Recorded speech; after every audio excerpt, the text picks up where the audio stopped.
Thanks for coming out on this wet day to the Middletown Luncheon Club. I first of all want to introduce myself. I'm Beth Rudiger. I'm the coordinator for the Middletown Luncheon Club. And I want to congratulate you all for being here and being interested in what's going on in your county and taking an active role, because that's what democracy is all about, is if we pay attention and get involved. So thank you very much for making the effort to be here. It's great to see so many of you. So we start the Middletown Luncheon Club with a flag salute, and if those of you who are able, will you please stand? The flag is up here in the front.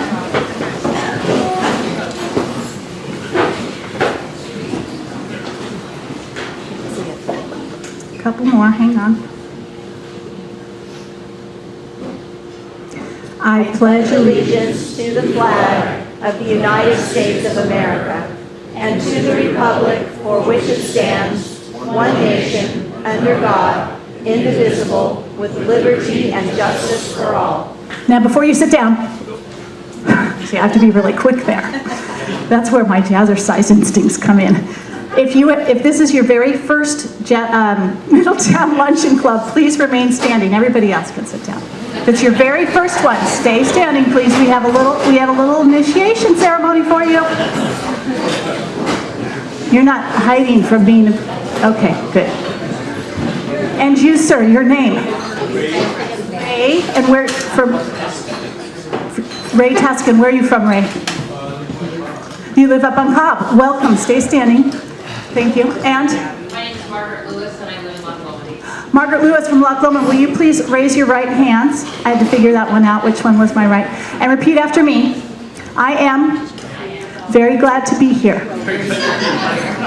You are now lifetime members of the Middletown Luncheon Club and do not have to do this initiation ceremony again. Thanks for coming.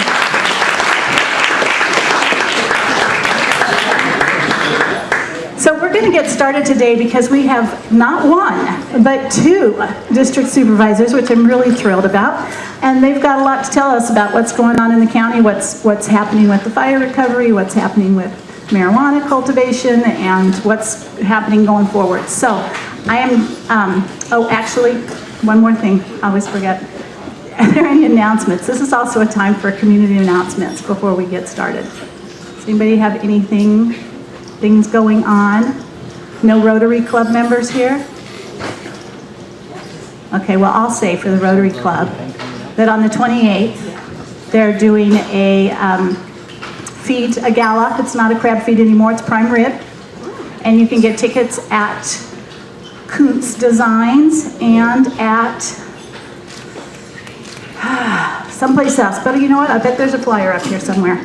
Also on the 28th, Moak is speaking at a fireside chat at the Gibson Museum from 4 to 5:30. That's free. And he's talking about the tribal history. Middletown Ranchery here in South County. Okay. And the entire county. Great. And there's also an art opening that evening at the Middletown Art Center. So lots of things happening that day. All right. Now, I don't know which one of you wants to start. Moak's starting, so we'll get started and we'll chew quietly so we can hear what he has to say. Thanks a lot. Thank you, Beth. Thank you for inviting me. Rob, also, thank you for being here. You know, especially being 15 days in the office. First of all, I want to introduce myself. If you don't know me, Moak Simon, District 1 Supervisor. The last 2 weeks have really been busy, I guess is what you'll say. A lot of information and stuff thrown right at us. You know, we were sworn in on the 3rd. We went right into our first Board of Supervisors meeting. Obviously survived that and moved right through. Obviously, I think moving forward, state of the county, like I said, being in office for 15 days, you know, I really appreciate being out here in front of you and be able to talk about what I've been able to learn so far. I think one of the most important things, just like I said throughout my process of running for office, was the fire recovery. He was able to, and you know, Rob did assist on this, but currently to this point, there have been 231 single-family dwelling permits out there. There are also 66 manufactured home permits. 30 manufactured homes have been completed. 34 single-family dwellings have been completed. So, as you know the numbers, we lost 1,300 homes. About 800 of those were homeowners. 550 of those were renters. So we've got a lot of work to do in that department. And that is one of the biggest focuses that I have had so far in meeting with Bob Mazzarelli, meeting with a lot of our constituents from the Valley Fire area, the Clayton Fire area, also including Rockley and Jerusalem, just fielding calls, going out and visiting homes, and trying to help people through their processes. I spent a lot of time on Monday, on the holiday, with Bob Mazzarelli, trying to get that done. And you know, that is one of the main focuses that I have, and like I said I would do, as we move throughout this process. It is a daunting process, and we know it is slow. The poor folks from the Clayton Fire are going to begin the process that we are currently 18 months into, and it is it's a long one that we're in here for, a long haul, probably the next 5 years. As far as that goes, that's kind of Valley Fire recovery stuff. I know that Rob will probably touch on some more tree removal and other things that are going on, but there are another project that's happening. As you notice on some of the pieces of property out there, there are some trees that are up there that have the LC on it, Lake County. I know that process, there's kind of a second phase. There was a first phase process, get as many down after the fire. Now there's going to be a second phase process that is being worked on by Lars for the county, and hopefully that'll be coming out here, and they'll be doing some announcements coming up in the next couple of months. That is being a process that's being done. FEMA is doing some CEQA and some environmental review stuff right now before we start that project, and I know that Lars is working diligently on that right now. As far as last weekend, just an update. Last Sunday and last Tuesday, obviously we know the rains hit us pretty hard, you know, all across the Lake County area. There were a few incidences in different areas, but I think the most affected at this point was our Hidden Valley neighbors right down the road. I think there were 51 homes that were affected by the floods. I think 31 of them had water intrusion. There's probably somewhere in the area of 10 to 15 that have some pretty significant damage that are being worked on. The sheriff did the right thing, and so did Daryl Canarthian, our OES manager. Last night at a board meeting, we passed a proclamation, an emergency disaster proclamation here for the county at the county level because of those situations and those issues we're dealing with. So just trying to help where we can as we move forward in the process of recovering from the fire and now the rains that have just hit us. You know, we are in the round for a couple more rains here this week, potentially up to 5 inches. So it's something we're always keeping an eye on, and I know the sheriff and OES is doing a good job of that. As far as moving forward, my first year here, obviously the budgets, there's you know, a lot of things to learn as I am the new supervisor, but I've already had some meetings with Carol and Jeff Ryan and some of the folks up there at the office to talk about budgets as we move forward. We know it's going to be a challenge this year because of the fires and everything that have devastated us over the last couple of years. So over this year we'll be working hard to go through the budgets and see if we can come out at least hopefully balancing. Probably going to be very challenging to do that, but it is something we'll be working on as a full board and individuals in each district. Last night there was also another meeting that we had here regarding one of the bigger issues that has coming down the pipe, which is marijuana cultivation, businesses, and other things like that. I think Rob is going to expand on those, but these are all issues that have been brought to the board and that we need to deal with in the up and coming future here in 2017. As far as myself and being the new District 1 supervisor, I am currently working with our county administrator, Carol Hutchinson. I'm on a 6-month plan to meet with every department. Those have already started on a weekly basis to go through everything that needs to be done, what each department is doing, which each department head is doing, what projects they have in the future, and how they need the support of the Board of Supervisors and myself to help them move those projects forward. There are, our budget I think is about $199 million, you know, and that is an all-encompassing budget. Some of that stuff is obviously set aside for specific uses. The general fund is somewhere in the area around $55 million. That's kind of the real pot that we're going to have to, you know, have some challenges with as we move through and getting the budget set forward.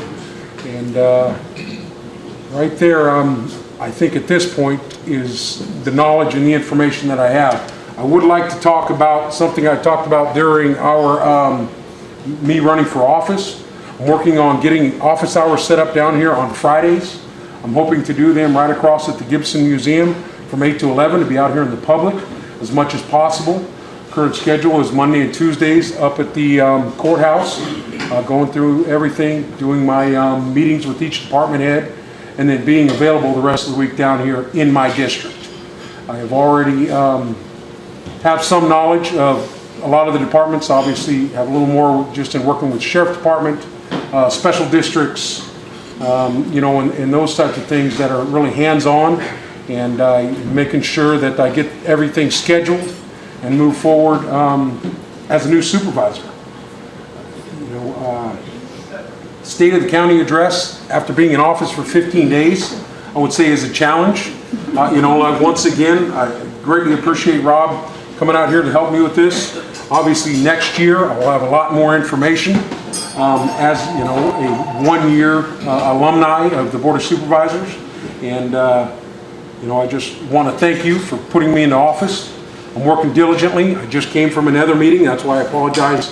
I'm a little bit late here. At least I didn't get here right at 12. I had a LAFCO meeting, which I'm on that board now. After this, I am also going to the school. I have a career day that I'm doing down there for a senior project for the kids. And I was asked to do that, so I'm going to do that today. Very interesting in the county level. There are a lot of good folks in the county that want to help this county move forward. And I know that anything that I've asked for to this point, I've been given. I don't have the answers to everything, but at least I know where to go and ask, or at least point the direction to get that answer. And I will say everybody has been excellent to work with up there. You know, even the IT guys are getting me trained on how to do everything. So it is a challenge. My office, if you call the District 1 office there, you can get a hold of me. But just as I said in my election, my cell phone is the same number. It's 707-272-3368. That is my cell number. You can reach me at any time. I'll do my best to return the call as soon as possible. If it isn't immediately, it'll be that same day. And hopefully I can help you out with any issues as I move forward. I think I've touched on most of the things that I can at this point. A lot of information being thrown my way, but it is not overwhelming at this point. I just need a little more time to get everything done. And like I said, I'm being available and already trying to take issues to the different departments to help my constituents. It's very important that to me that I do that. And I also am leaning on the experience of the other board members. Rob definitely being one of those. I had a great working relationship with him on the outside when we were going through the Valley Fire as the tribal chairman, and now as District 1 supervisor. I make sure to ask the questions if I don't know, and gladly try and suck up as much information and knowledge as I can. So it is an honor to be serving you as the District 1 supervisor, and it's an honor to be here today with any veterans, or, and obviously the elders. And I just want to thank you very much for the opportunity, and I will work diligently on your behalf to help us move forward. I think there's going to be some questions at the end, so what I think I will do is I will kind of turn it over to Rob, and Rob can touch on the issues that he needs to, and then we can open it up for questions. Is that all right? Sounds good. Excellent.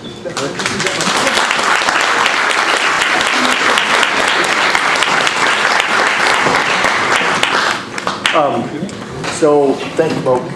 I noticed there are a lot of people here actually from my district, and I was thinking that it would be largely District 1, and then I would just come down and kind of support and help Mo, but there are a lot of folks here from District 5. And so I'm looking forward to answering any questions that you might have.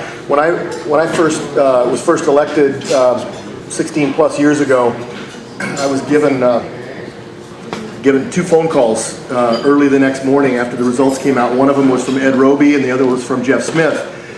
2 supervisors that were seating offered help, assistance, advice, answer questions, anything, and it meant a lot to me at the time. And so I remembered that, and I offered that same courtesy to Moak.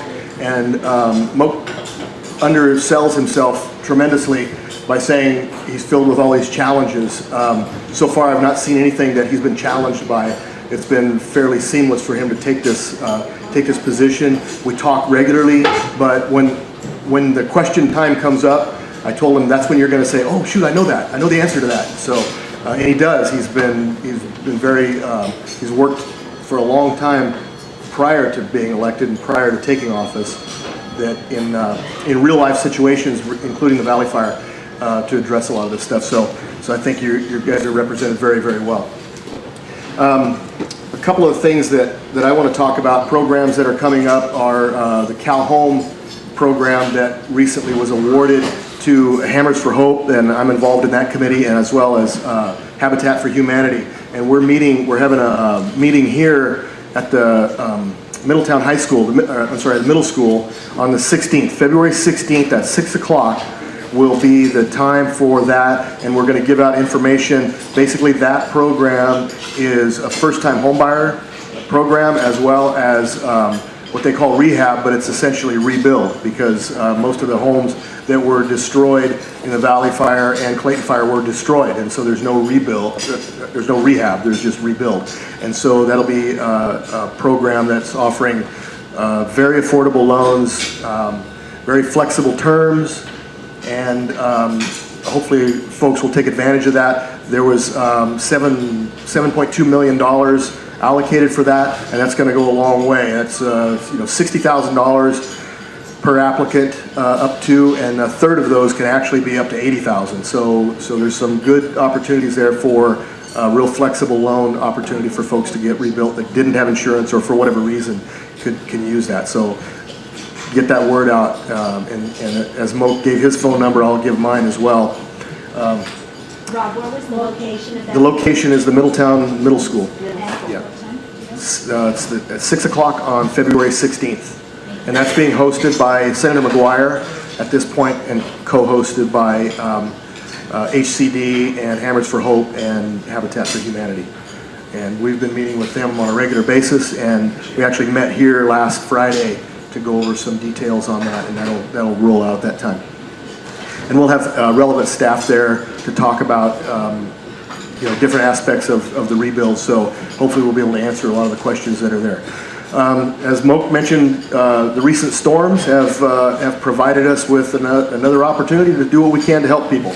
And there's been a lot of issues, and I think we have another rain event occurring now, and we're going to have those one right after the other for a little while. And so it's going to be a cumulative effect of damage that we may have to address, whether it be public infrastructure or private roads and bridges. An example of that is the Rainbow Bridge up on Cobb. That's a privately, it's public access, but not county maintained, and so the county can't, not that they won't, they can't, because that's a gift of public funds, and they can't do anything to fix or maintain that road.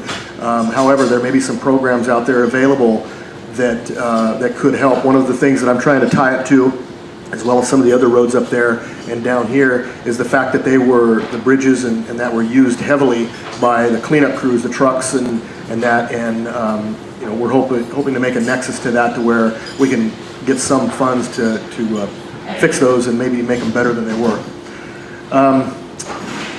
One of the issues that I'd like to talk about, that I feel very strongly about, and I honestly believe this is the issue that will define Lake County for years to come, if not forever, is the marijuana issue.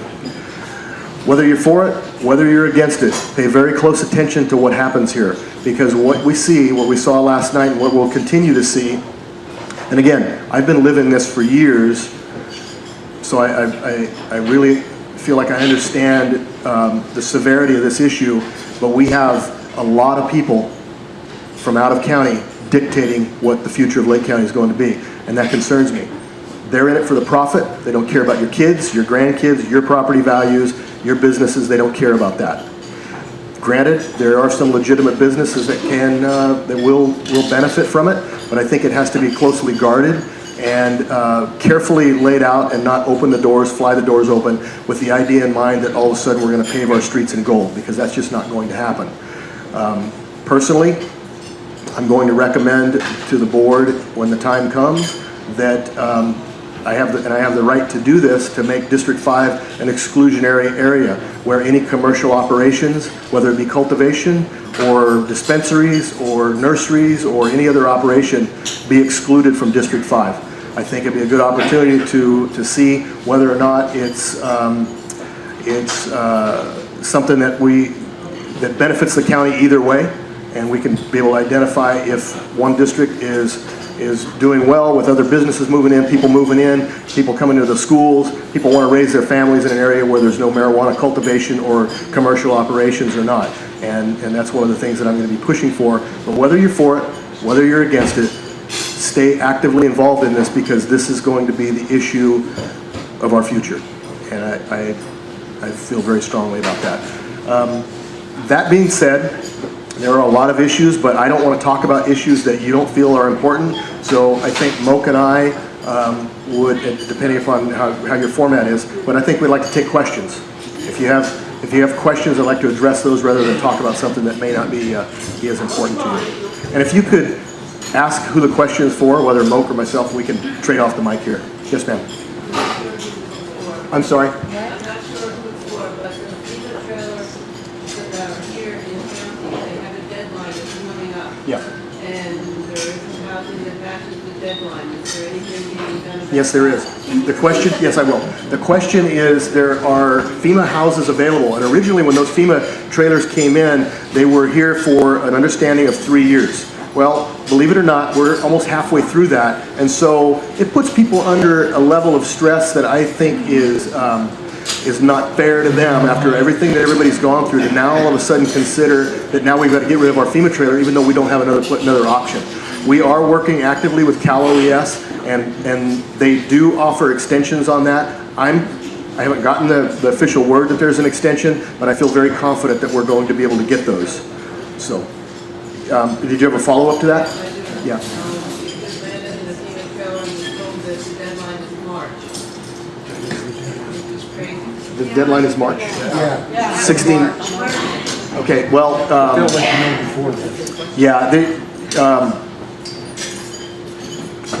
contact, you know, I want to give an answer to where everybody, I don't know the answer to that because they told us 3 years, and I've been in contact with Senator McGuire as recently as last week regarding this issue because it's a concern of his. And if it's a concern of his, I got to tell you, Senator McGuire is, he's a guy that is working literally night and day for you. And if he's concerned with it, it's probably going to be addressed. I'm fairly confident of that. But follow up with me this week, give me a call, and we'll figure it out. So we're not going to let that happen. You can move in with Moke before that one. Yeah. Rob's got more property. Yeah. Mr. Rob, Yeah. is there any permanent solution in the future to fix the potholes up on Cobb right in front of our house? They were just counted, there's about a dozen just in front of our house. There is no permanent solution right now. I talked to Scott De Leon this morning. Yeah, the question, thank you, Beth. The question is, are there any permanent solutions to fix the potholes? And just by the nature of fixing potholes, that's not a permanent solution. So if we do fix it, it's just temporary. There's a couple of things that are going on right now. One is we waived the impact fee originally. Initially, we waived that so people didn't have to pay that up front, but we're going to discuss implementing that back in. When people get permits, they need to pay that fee because they want their roads fixed, and the only way to fix that is through the impact fee for the cement trucks. You know, everybody that's coming up there to work on these roads, we need to get that money. So we're gonna re-implement that, and then at the same time, we're through CDBG grants that are available. We've asked for money for roads because a lot of the roads, as you know, were heavily impacted. Go ahead. You guys come through. Go ahead. Heavily impacted by the cleanup, by the fire itself. You had PG&E trucks up there with their outriggers. You had bulldozers running down the middle of the road. You had, dump trucks using roads that they were, and not just roads within the fire footprint. They were tearing up Red Hills Road, Bottle Rock Road, all these roads when they had the state highway to use instead, but it was a little bit of a shortcut, and so they used those other roads. So we're trying to get money to fix all of those roads up there. I can't say that we've been successful to this point, but they are listening at least. So we do have the numbers for them. So we're working on that. Yes, ma'am. For either one of you,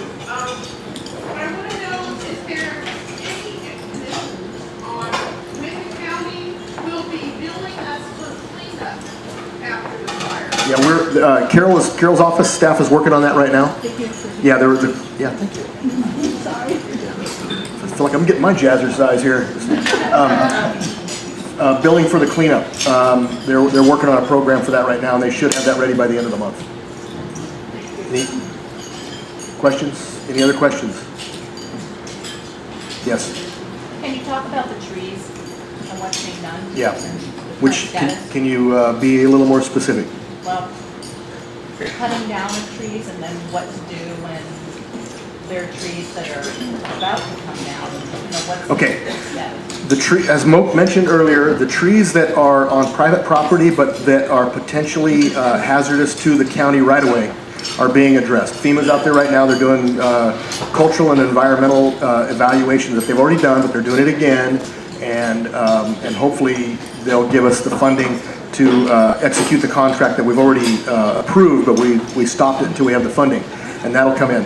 Trees that are on your property that are a hazard to you and your neighbors are your responsibility. You can take those down anytime you want. If a tree is on your neighbor's property and it's hindering your rebuild or putting your house in danger, we have a program that we just implemented. It was one of the first things that Moke was involved with, where you can contact me directly. We will, you need to show me proof, as Pat Myers here, she gave me one today. Actually, it's the first one that we've had, where you give me proof that you've contacted the neighbors and told them what the situation is. If they have not responded in a timely fashion or they've responded negatively, we can send Greg Juicy from the UC Cooperative Extension up there. He's a registered forester. He can evaluate, determine whether or not that tree is actually a hazard to your house. And through GIS, he can determine whether or not it's on the neighbor's property and what neighbor it's on. Then we will notify them and give them a 48-hour abatement notice. If they haven't taken care of it, then the county will go in. We've allowed for funding for that to go in and take the tree down. We're not going to remove it. It's going to be dropped. And then we will attach a lien to the property that tree was on. So that's the program that we have available.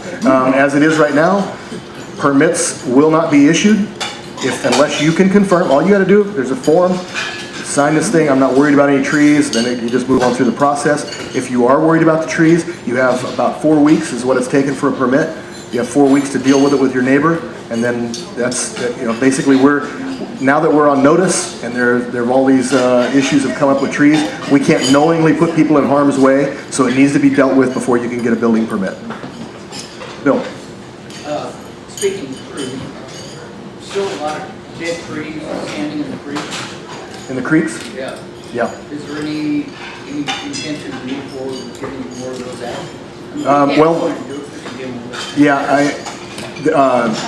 NRCS was working on a program for that, and I'd have to check with them, and actually that'd be something that Moke and I can contact them and get an update on that. I know there's a thought out there that the middle of the creek or the creek is public property and all that. That's not the case. It's private property, just like anything else. So ultimately, it is the responsibility of the property owner. However, there are some programs through NRCS that has done some of this kind of work, and we'll check with them and find out where that is. Yeah. Yes. I didn't have a question, but I just wanted to compliment the board for retrieving the funds for the AVA program recently.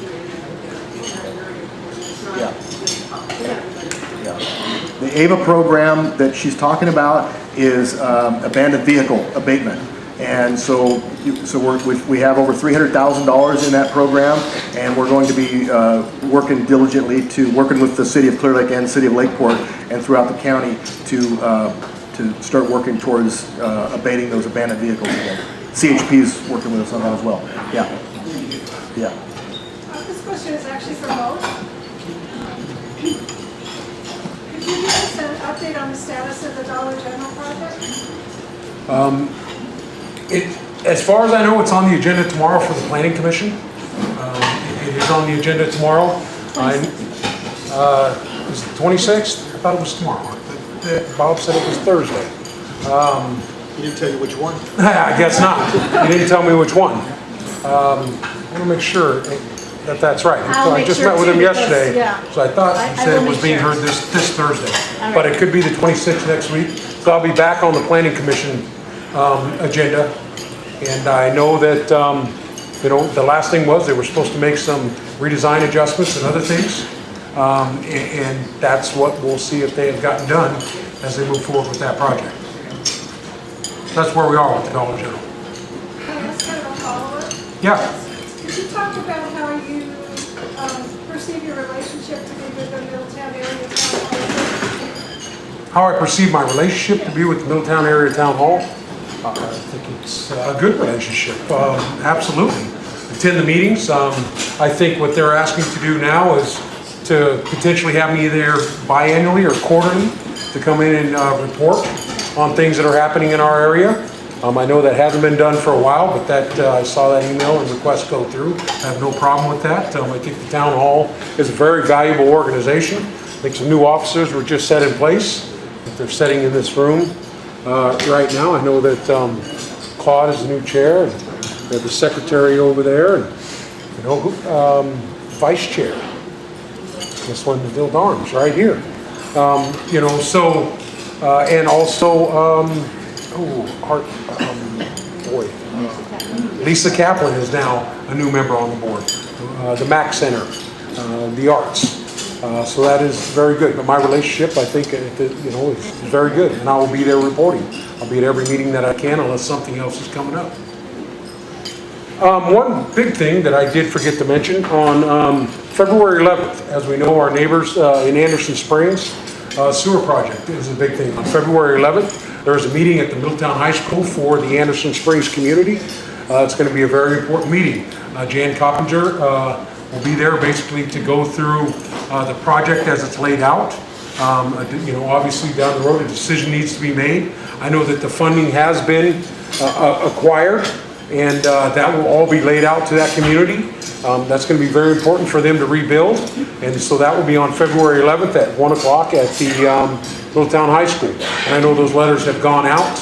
I am not sure if Senator McGuire will be at that meeting. I know I met with him last Friday, and he mentioned he was attempting to be there. And that is a very important meeting in the recovery process here for the south end of the county. I have not had a chance either in the recovery process to meet with Harbin Hot Springs. That is another big project that will be going on. You know, obviously business and community development is something, you know, that we need to concentrate on as we rebuild our community.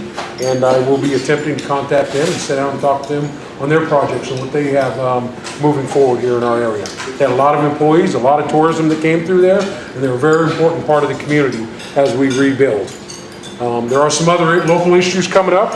You know, at the math meeting, the 175 project, I will be doing everything that I can to meet with our Caltrans representative and carry the message forward that we're talking about at the math meeting.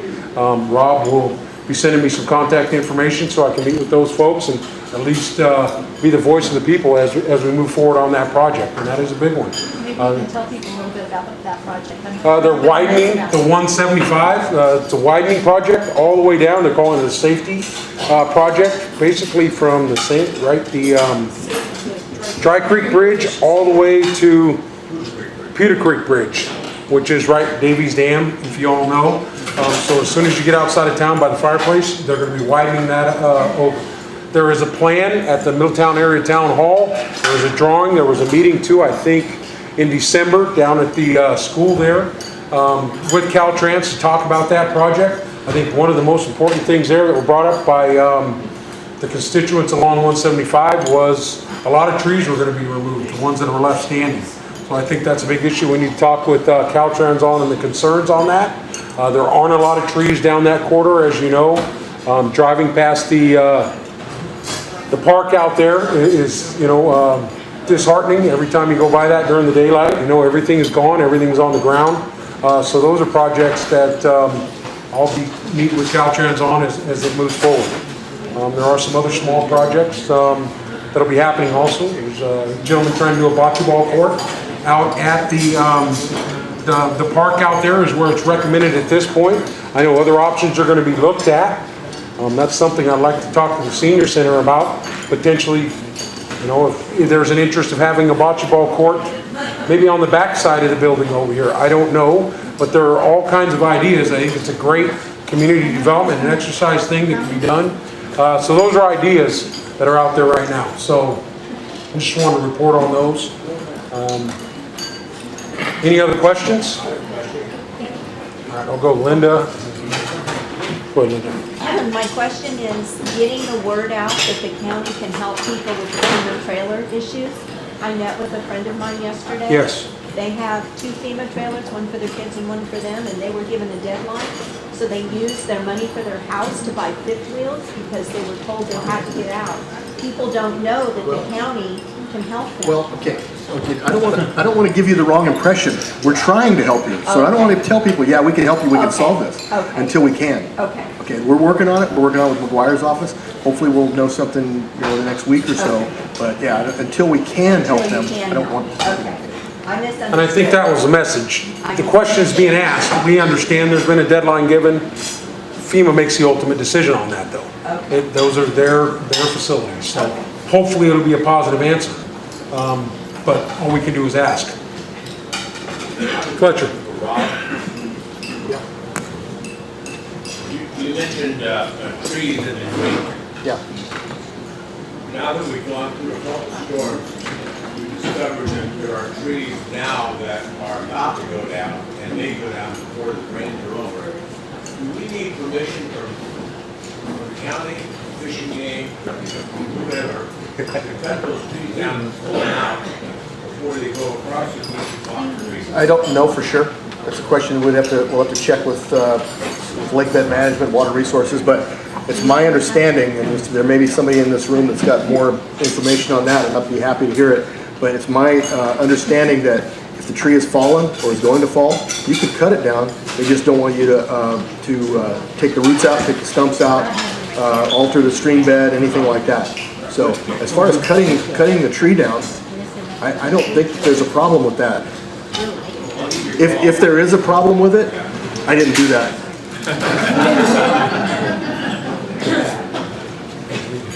Yes. When does the FY17 budget cycle start? I believe we probably have a retreat for council, the CAO, and then workshop for the budget departments. After that, is the general fund under fiscal stress? And if it is, to what extent is the general fund reserved for that? So Moke's phone number is... I already said it. No, okay, so the question is, it's a multi-part question, so let me make sure I get it right. You want to know when the budget cycle starts and what kind of stress it's under. And, no, is the general fund under fiscal stress? Well, okay, that's, yeah. Because that's what we have our discretionary funds for. Okay, and here's the specifics. I can't give you specific numbers as far as the reserve. I'm not sure where we are with that exactly right now. There's some, but not much. And it's under tremendous fiscal stress. The thing that we're waiting on right now is to find out how much reimbursement we're going to be allowed for a lot of the a couple $1 million that we put out during the fires. That will help us because that did cut into our reserves significantly. But yeah, it's under tremendous stress, and it's going to continue that way for a long time because you can imagine those discretionary funds that we have pay for the sheriff's department, they pay for other departments that are ongoing regardless of whether or not we have property tax revenue or not. Our property tax revenue has been hit very, very hard.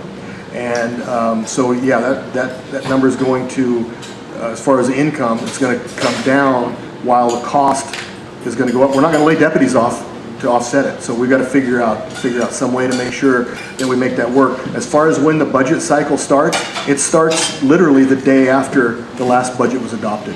So there's an ongoing process always.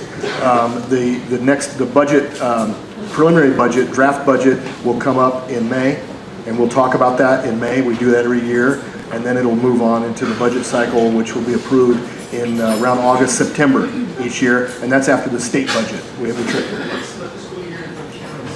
Fiscal year, July 1st to January 30th or June 30th. Yeah. It's the same as any government fiscal year. Yeah, it comes to the Board of Supervisors in May, and we have that preliminary budget discussion, then priorities, kind of get a picture of what's going on. But Carol, any CAO, Kelly Cox, Matt Perry, and now Carol, they meet with department heads ongoing, but they really start tearing into that now. Yeah, right now. Yeah, and and some of the departments that were hit the hardest as a result of the fire really start tearing into it. So Public Works, Public Works is one that, we get these calls all the time. I'm not sure if Moke's got them yet, but he will. That's predictable. I know Ed can tell this too. People call up and they'll say, why isn't my road being fixed? I paid this much in property taxes and damn it, I want my road fixed. What they don't understand is property tax does not pay for roads. When you go buy gas at the pump, it's gas tax. And in Lake County, on average, each of us in here pay about $500 per year for gas tax at the pump. That money then goes to the feds, goes to the state, and gets returned to us in the whopping sum of $25. That's all we have. That's all we have to work on 600 miles of road. And so it's a real balancing act, and when you're hit with disasters like this, you got to tear into that to go, unless it meets a threshold, which we're hoping it will. If you're going to have a disaster, you want it to be big.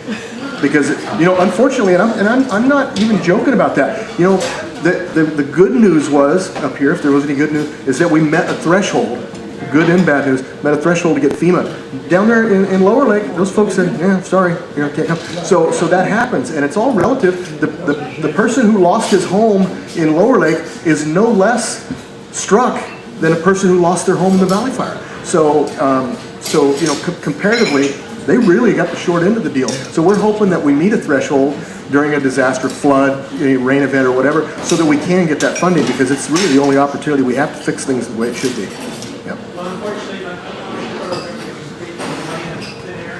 Yeah. Local governments in Canada live with Yeah, we have to. We do, and we've done that. And up until this last year, we were the only county for the last decade that, before that there were 3 of us that went for a long time, but Lake County was the only one that was actually in the black. We paid our bills. We still did that. We're not in debt or anything, but we've depleted our reserves to a point that's it's difficult to make a balanced budget. We're kind of borrowing from the future to pay for our bills right now. We're going to fix that. I'm very confident. Our board, even the new board, Ed would be so happy. I keep bringing Ed up, invoking Ed because he's here, but Ed would be so happy with the 2 new board members that we have and how engaged they are already with things. And I couldn't be happier. I honestly couldn't be happier with what we have as far as looking forward to the future. Yeah, we need a lot of stuff, but I think the 5 of us are able to identify the difference between the Christmas list and the grocery list.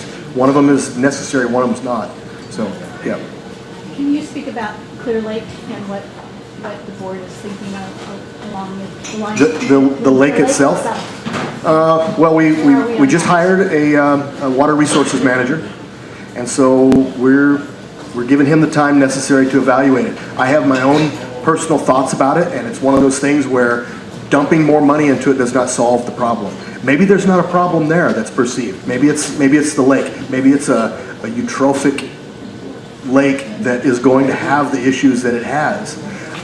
But there's always this, these people that, this is the worst that I've ever seen it, and I've lived here for 6 months. Yeah, it's bad, but you know what? It's a living lake. Yeah, it is. And so, well, we don't have that. We don't have them yet. But I think everything's being done possibly to. If we had more help from the state, that would be helpful. But having this guy on board, I think, is going to. We'll see. We got to give him the time. He literally just came on. So within the last month. Same day as us. Yeah, was it? Was it the same day? Yeah. Where did he come from? Just out of thin air. We don't know. No, he came from back east. He was Indiana or somewhere back there. But yeah, and he's a scientist. It's a lot of science based in his knowledge and interest. So that could be helpful. Yeah. Any other questions? Yes. This is in regards to marijuana cultivation. Is the current county ordinance still in effect? Yes. Which limits the amount of pot plants any individual can grow? It is. And is there an effective mechanism to enforce that ordinance, or is it just being disregarded by some of these outside forces? Well, okay, that's a good question. It was about the existing marijuana ordinance, which would be Measure N, and the ability to enforce it and how it affects. Prop 64 that was voted on by 58% of the voters in the county said, open it up. So anybody can grow 6 plants, anybody. There's no enforcement to that other than, if they go over that, but in my estimation, even that can't be enforced. If somebody wants to grow 10 plants, you can't go on somebody's private property to count their plants. So that poses a problem in itself. As far as allowing the issue of enforcement, up until Prop 64 was passed, we had the Sheriff's Office and DA's Office were very active in the criminal pursuit and arrests and all that. That came to a screeching halt the day after the election because you're not going to get a prosecution. And so we're going to waste valuable resources on deputies going out there and doing their job for nothing to happen. However, the way the laws are right now, you go out there and take somebody's 100 plant grow, we're likely to have to buy that grow from them, and that's the last thing I want to do is spend our money on buying weed. So I mean you go from potholes to pot, and that's not my thing. So we're trying to identify what these rules are and how that and there's a lot of work going into it, but I'll be honest with you. I saw a room yesterday, and Jeff Smith, who I hold in very high regard, it was kind of puzzling though. He asked a question, by a show of hands, how many are for this or for that or whatever? And my thought was, I don't care how they feel about it because half of those people aren't even from Lake County in there. I don't care what they think. They bought property here, now they can officially say they're Lake County residents, but they're not. They don't care about our future of the county. They care about the futures that they've purchased. They're so low on my concern list that I don't think they even measure. So all of you that are here that actually are planning on staying in Lake County and care about what Lake County, otherwise you wouldn't be here right now. You're the ones that we have to hear your input. So, does that answer your question? More or less. Okay. Can you give us some places that we can share our input? Moak's phone number again is. But like Board of Supervisor meetings happen when? Yeah. Okay. Well, the next board hearing on this subject, which will be about cultivation, is February 21st at 5 o'clock. And it'll go for 3 hours in the evening, and we did that so that, to be quite honest with you, I asked for that so that the folks that actually work and aren't sitting around growing weed can show up. So.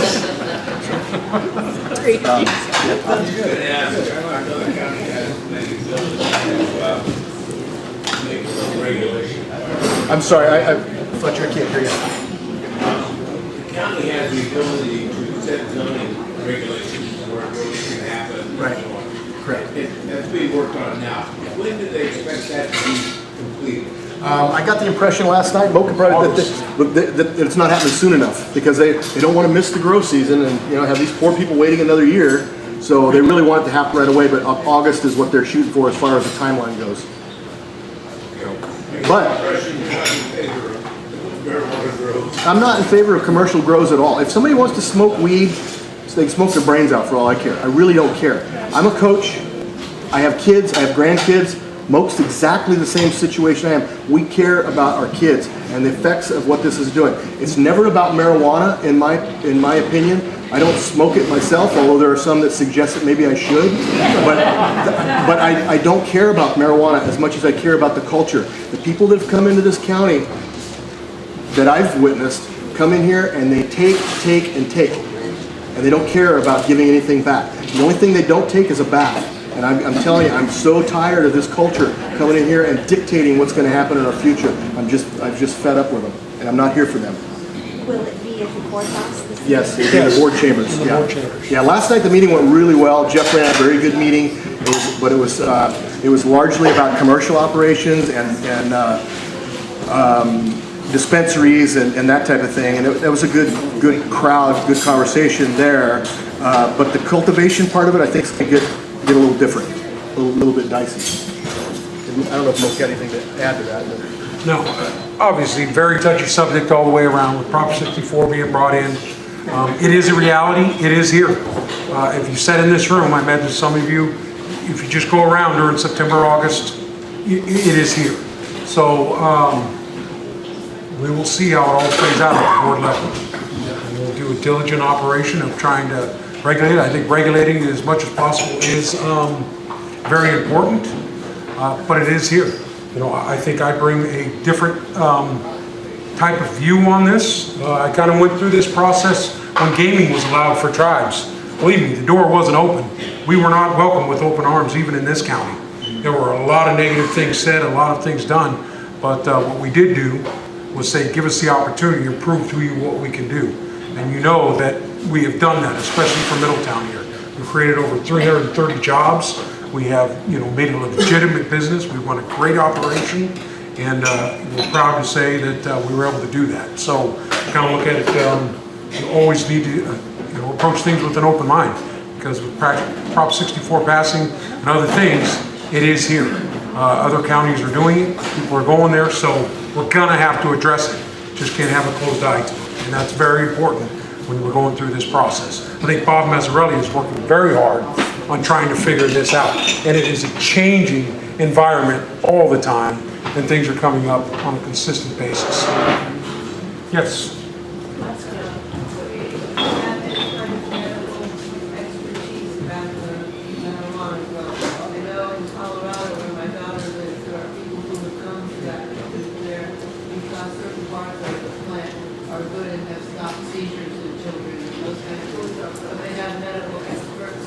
that know what and are spending the right things. Do we have any kind of medical expertise involved? Obviously not for the county. Medical expertise, there will be a lot of folks out there. Some folks spoke last night that they've been in many different areas. I know that the state currently, with the laws, are looking to hire a lot of folks in those arenas. And, you know, counties will have to follow suit if that is what happens. You know, and obviously, you know, something else needs to be talked about. You know, it is still a Schedule I narcotic. It is still against federal law. You know, even though states are passing that, and we do have a new president taking office on the 20th, and that may be one other issue that we have to deal with as counties and as states as we move through this process. So there's a bunch of moving parts is all that I'll say, and we'll work diligently to come up with something that protects the residents and also helps enforce the laws that are passed. It's 1 o'clock. I want to thank Moke and Rob very, very much for coming out and talking to us today.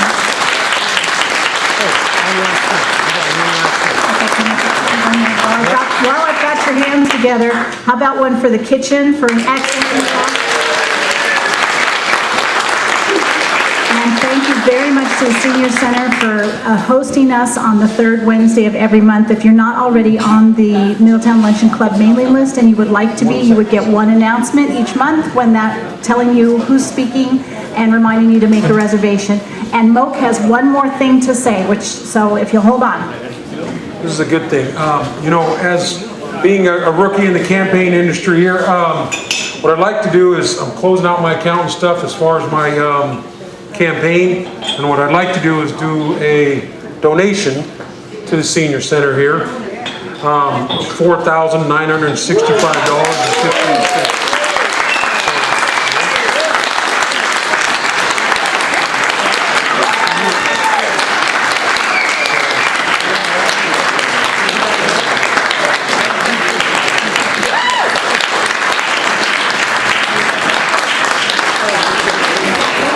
Think of a better organization, so thank you. Thank you very much, Moke. That's very generous.